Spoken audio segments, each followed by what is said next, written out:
Chapter 9 Payback and Nightmares. When Tone returned, he was dripping wet and looking mildly disgruntled, but otherwise seemed to be in a good mood. Lester glanced up at him as he stepped into the bathroom, shook himself wildly to get rid of the excess water, and then stepped back out. She gave an amused snicker as he was revealed to be somewhat fluffier looking than usual. "Do you always go out like that, or is this a special occasion?" she playfully asked him. "Does rainy as heck count as special?" Tone shot back, earning a shrug from the disguised queen. Ugh. Well, at any rate, I'm gonna need to get some early sleep today, just so you know. Recording starts pretty early, and there's a pretty tight deadline for all the needed audio. "How does this recording thing of yours even work?" Lester asked, genuinely curious and tilting her head to emphasize. "I thought you knew." "I know it involves talking into a mic, but such information wasn't ever relevant during my previous endeavors," she replied with a nonchalant roll of her hoof. "It's called a microphone, not a mic. We call them mics for short, but still, get the pronunciation right," Tone corrected her with a frown on his face. "Whatever." "As for how it works, what you just described is more or less the extent of what my part consists of. I have a script in front of me a little above a mic on a pole. I read my lines into the mic, trying to get tone and emotion to match the context the line will be used in. A room of monitors and a director are off to the side, listening into my recording and letting me know if I need to adjust something or redo a line." Tone explained seamlessly, having memorized the whole setup over a year ago when he started this career. Sounds boring," Lester deadpanned, earning a glare from Tone. No, not really. I find it fun, to be honest. And it's rather gratifying and rewarding when I get to hear my voice on the radio, helping to tell a story for all of Equestria to hear and enjoy. Lester flinched and leaned back as Tone suddenly hopped up onto her bed, standing next to her and puffing out his chest with simulated pride. "And besides, it gives me a valid excuse to use voices that would otherwise sound ridiculous," he declared in one of the most cheesy hero pony voices he could manage, and he nailed it. "Off the bed," Lester said, pushing one of his hind legs. Tone let out a yelp as he wobbled and hobbled off the bed to the floor with a loud thud. "Ow! Oh, you've done it now," came Tone's pained voice from below. Lester simply rolled her eyes. "Oh, really?" "Yep." Lester let out a startled squeak as Tone suddenly grabbed her blankets and sheets before jumping up and pulling them over her. With sadistic laughter that sounded way too convincing, he began to wrestle with her, pulling more blanket and sheet around her and thoroughly entangling her in a mass of cotton. Lester managed to poke her head out of the ball of blankets with seething rage written on her face. "Gah! You will let me out of this undignified position, right?" "Oh, I don't think so," Tone said ominously, starting to walk behind her on the mattress. "You've caused me to suffer through quite a few undignified positions yourself, remember?" A maniacal cackle slipped from his throat, sending a chill down Lester's spine and the hairs on the back of her neck to stand on end. She could hear him moving and feel the dips in the mattress as he moved around to her right side. He came to a stop and breathed long and steadily into her ear. "Oh, this is going to be fun," he said before an unnatural hiss slipped from his lungs and into her ear. Lester's eyes widened. She had never heard a pony make that kind of sound before. I wonder how changeling tastes." "Stop it," Lester said uneasily, now struggling to break free from the blankets, and failing. Toneshift let out a pleased hum and circled around to look her in the eyes again. "And why should I? I have to eat too, you know." His voice went even lower, almost distorting as though two were speaking at the same time. He leaned past her face and dragged his tongue along her cheek, causing her to gasp. "What the hey happened to you?" Lester asked, breathing harder to go with her increasing heart rate, a bead of sweat forming on her forehead. "Nothing happened. I just woke up," Tone said again before leaning somewhat further and growling into her ear. The growl was angry, hungry, animalistic. It was a sound Lester was sure no pony should be able to make.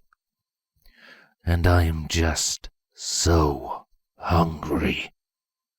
He licked her ear before actually biting it. Lester let out a startled yelp, and her horn lit up on instinct.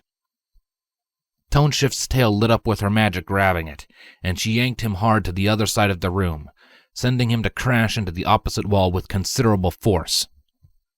With Toneshift dazed, she quickly began to untangle herself from the mass of sheets and blankets. As she worked, she began to breathe somewhat faster when she noticed Toneshift stirring and starting to pick himself up. Adrenaline kicking in, she finally managed to get out of the blankets and leapt to the floor, her horn charging with magic and a furious scowl on her face. "All right, whoever you are," she snarled, picking up Tone with her magic and hovering him upside down in front of her, a smirk still spread on his face. "Let Toneshift go right now, and I won't tear out your throat." To make her point clear, green flames whipped around her, and she returned to being Queen Chrysalis, fangs bared and ready to plunge into his throat at the first sign of danger. Tone's smile went from sadistic and evil to nervous and amused. "Gotcha." Boop. Chrysalis spluttered incoherently as Tone pushed his hoof to her nose, causing her to drop him and shake her head in bewilderment. What the heck? I don't... What? How? Who?" she mumbled as she tried to figure out what just happened.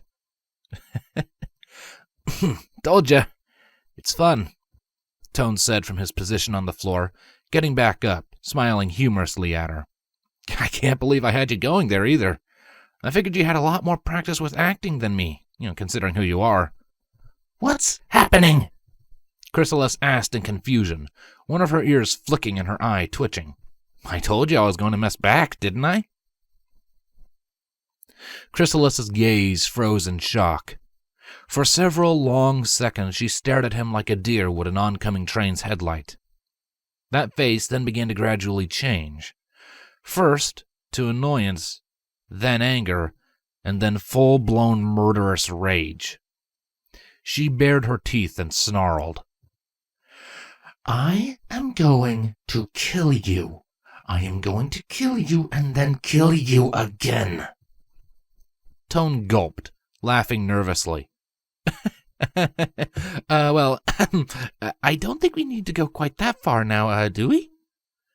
Chrysalis didn't answer, magical sparks beginning to fly from her horn in all directions. "You want to live, right?" Yes?" "Run." Tone paled, ears flattening against the side of his head before he turned and bolted for the door. He was just able to avoid something pumping into the wall just behind him. Chrysalis, who had now turned back into Lester, emitted a guttural howl of rage before chasing him out, a missile silo of pillows levitating closely behind her in her magic.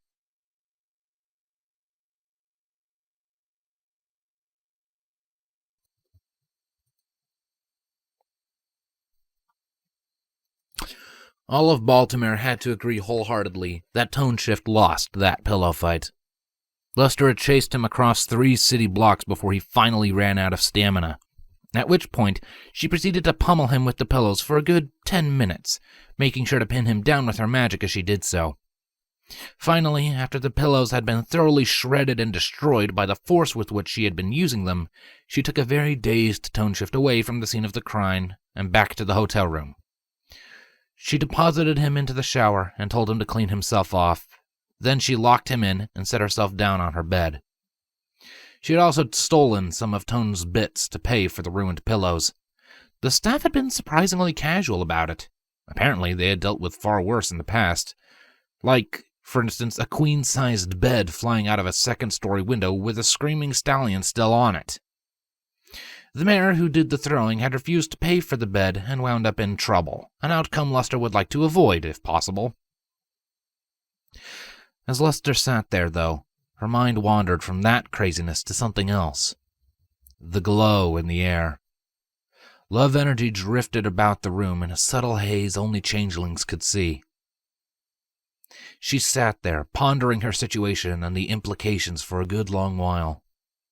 Finally, Toneshift stepped back out of the bathroom, the pillow stuffing having been cleaned from his body. Lester didn't look at him, as she was too absorbed in her thoughts. Tone didn't say anything either, instead opting to simply flop onto his bed and stare up at the ceiling. "I think I'm going to get some sleep," he muttered tiredly before slipping beneath the blankets and closing his eyes. Lester absently turned off the lamp, plunging the room into relative darkness. Had her eyes been in their true form, the glow they emitted would have been enough for any pony to see the worry and uncertainty in them. "Oh, Chrysalis?" Tone piped up, drawing her attention at the use of her real name. He was looking at her with a tired but apologetic frown. "What is it?" Lester asked, wincing slightly as more energy began to drift off of him. I'm sorry if I upset you earlier. I took that a bit too far." He apologized, lowering his gaze slightly and sighing. "You looked like you were actually scared, and that wasn't my intention at all. I'm sorry." "Don't worry about it. I've been through far worse," Lester replied, with her voice returning to that of Chrysalis. "It was just sudden and seamless. You were pretty convincing." "Well, I kinda have to be. It's my job," Tone said before rolling over and closing his eyes. "Good night, Chrysalis." For a few minutes after that, he remained silent before his breaths turned long and rhythmic. Chrysalis sighed and looked away from him. Soon enough, though, she decided that she could use some rest herself, sliding under the blankets and looking up at the pink haze that was still in the room and slowly growing thicker. She blinked, grimaced, and opened her mouth, pulling the energy in and consuming it. Her hunger diminished to more bearable levels for the time being. She glanced back at Toneshift before rolling over to get some sleep herself.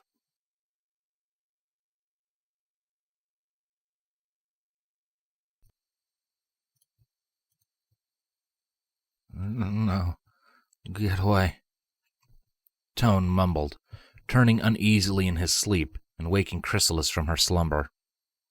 She looked over and saw him jerk slightly before laying still again. Don't hurt." Chrysalis said nothing.